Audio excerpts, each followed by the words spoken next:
Good morning বন্ধুরা। আবার আমি নিয়ে এসেছি নতুন একটা আমার পাখির ভিডিও নিয়ে। তোমরা দেখেছিলে যে একটা ককটেলের ডিম দিয়েছিলাম, যেটা পাইনাপেলগুলো ফার্টাইল করেছিল। তাদের ওদেরও 5টা ডিম ছিল। আজকে দেখবো রেজাল্ট কী হয় এই 5টা ডিমের। ট্যান্টারা, ওয়াও, দেখো এটা কত ভালো হ্যাচ করে। ককটেলের ডিমটা তো ফুটিয়ে বাচ্চা বের করেছে, অথচ নিজেদের ডিমগুলো 5টার মধ্যে 3টে অলরেডি বাচ্চা বেরিয়ে এসছে। বাচ্চাগুলোকে বেশ খাওয়াচ্ছেও দেখে মনে হচ্ছে। আরও 2খানা ডিম আছে।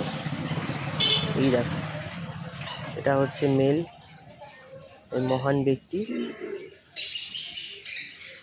ফিমেলটা ভেতরে রয়েছে, আমি দেখাই, দাঁড়াও। এই যে এরা দুজন মহান ব্যক্তি। নেক্সট যে ককটেলের বাচ্চাগুলো আমি বের করেছিলাম, তাদেরও নতুন আপডেট আমি আবার দেব। তো চ্যানেলটাকে সাবস্ক্রাইব করে লাইক করো।